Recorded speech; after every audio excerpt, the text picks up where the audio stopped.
সঙ্গে আছি আমি নাবিলা সোহার। বিএনপি চেয়ারপারসন বেগম খালেদা জিয়া করোনা আক্রান্ত হলেও তার অবস্থা স্থিতিশীল বলে জানিয়েছেন দলটির মহাসচিব মির্জা ফখরুল ইসলাম আলমগীর।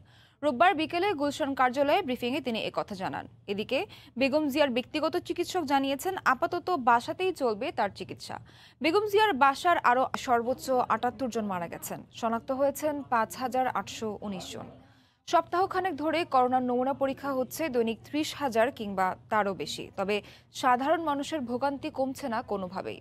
নমুনা দিতে নাম নিবন্ধনে পড়তে হচ্ছে নানা জটিলতায়। কর্তৃপক্ষ বলছে সংক্রমণ বেড়ে চলায় সক্ষমতা বাড়িয়েও হিমশিম খেতে হচ্ছে নমুনা পরীক্ষায়। ফারুক ভাই রবিনের রিপোর্ট। এদিকে সংক্রমণের বর্তমান উচ্চ হার কমতে আরও ৩ থেকে ৪ মাস সময় লাগতে পারে বলে মনে করছেন বিশেষজ্ঞরা। সেই সঙ্গে আছে তৃতীয় ঢেউয়ের শঙ্কাও। সরকারি আদেশে বন্ধ হয়ে যাওয়া দেশের ১২টি কোভিড হাসপাতাল এবং আইসোলেশন সেন্টার আবারও খোলার দাবি জানিয়েছেন স্বাস্থ্য বিশেষজ্ঞরা। স্বাস্থ্যমন্ত্রী জানিয়েছেন সরকারি সিদ্ধান্তেই অস্থায়ী হাসপাতালগুলো বন্ধ করা হয়েছিল। আতিকুর রহমান তমালের রিপোর্ট। লকডাউনের বাকি আর মাত্র ২ দিন, আর সেই সুযোগেই যেন শুরু হয়ে গেছে উৎসবের প্রস্তুতি। পয়লা বৈশাখ আর ঈদ সামনে রেখে উপচে পড়া ভিড় রাজধানীর বিভিন্ন শপিং মল আর মার্কেটে। বেশিরভাগ ক্ষেত্রেই মানা হচ্ছে থেকে সর্বাত্মক লকডাউনে তৈরি পোশাক কারখানা খোলা থাকবে বলে জানিয়েছেন বিজিএমইএর নবনির্বাচিত সভাপতি ফারুক হাসান। রোববার বিকেলে এক ভিডিও বার্তায় তিনি একথা জানান। এ সময় শিল্প কারখানার মালিকদের স্বাস্থ্যবিধি মেনে কাজ। করোনা সংকটের মধ্যে এবার প্রতীকীভাবে চলবে মঙ্গল শোভাযাত্রা। বৈশাখের প্রথম দিন সকাল ৯টায় সীমিত পরিসরে এই উৎসবে অংশ নিতে পারবেন কেবল আমন্ত্রিতরা। তরিকুল ইসলাম সৌরভের রিপোর্ট। রিসর্ট কাণ্ড তার ব্যক্তিগত বিষয় বলে মন্তব্য করেছেন হেফাজত ইসলামের আমির জুনায়েদ বাবুনগরী। রোববার বিকেলে চট্টগ্রামের সংগঠনের এক বৈঠক শেষে তিনি একথা জানান। এদিকে মামুনুল হকের আরেক প্রেমিকার সন্ধান পেয়েছে আইন শৃঙ্খলা রক্ষা বাহিনী। এছাড়া মায়ের কোনো সন্ধান না পেয়ে এবং জীবনের নিরাপত্তা চেয়ে পল্টন থানায় জিডি করেছেন মামুনুল হকের কথিত দ্বিতীয় স্ত্রীর বড় ছেলে আব্দুর রহমান। কুয়েতে করোনার প্রথম ঢেউয়ের রেশ কাটতে না কাটতে এবার ছোবল দিয়েছে দ্বিতীয় ঢেউ। এতে অনেক প্রবাসী বাংলাদেশি কর্মহীন হয়ে হতাশায় দিন কাটাচ্ছেন।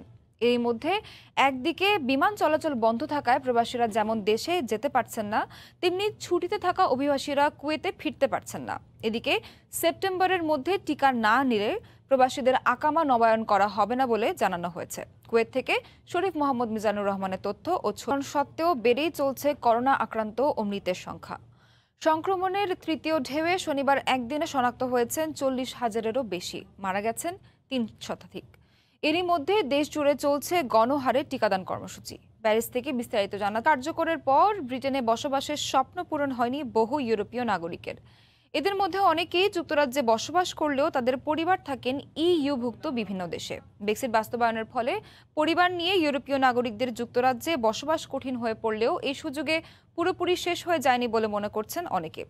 ইতালির ভেনিস থেকে বিস্তারিত মাকসুদ রহমানের রিপোর্ট। শ্রীলঙ্কা সিরিজকে সামনে রেখে প্রথমবারের মতো দলগত অনুশীলন করছে টিম টাইগার্স।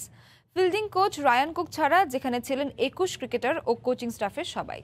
প্রথমবারের মতো জাতীয় দলের স্কোয়াডের সঙ্গে অনুশীলনের রোমাঞ্চ ছিল পেসার মুগ্ধ আর শহীদুলের চোখে মুখে। ব্যাটিং বোলিংয়ে নিজেদের ঝালিয়ে নিয়েছেন দীর্ঘদিন পরে ফেরা সোহান শুভাগতরা। দুঃসময়ক পেছনে ফেলে লঙ্কা সফর নিয়ে ট্র্যাকে ফেরার সংকল্প ক্রিকেটারদের চোখে মুখে। বাংলাদেশ ও দক্ষিণ আফ্রিকার নারী ইমার্জিং দলের ওয়ানডে সিরিজের খবর। ছুটেই চলেছে বাংলাদেশ নারী ইমার্জিং ক্রিকেট দলের জয়রথ। প্রোটিয়া নারী ইমার্জিং দলকে চতুর্থ ওয়ানডেতেও ধরাশায়ী করল টাইগার্সরা, হারালো ১১০ রানের বিশাল ব্যবধানে। সিলেটে টস জিতে আগে ব্যাট করে অধিনায়ক নিগার সুলতানার সেঞ্চুরিতে ৪ উইকেটে ২৩৬ রান করে বাংলাদেশ। জবাবে স্বাগতিক বোলারদের দাপটে মাত্র ১২৬ রানে গুটিয়েছিল প্রবাসের সময়। সঙ্গে থাকুন সময়ে।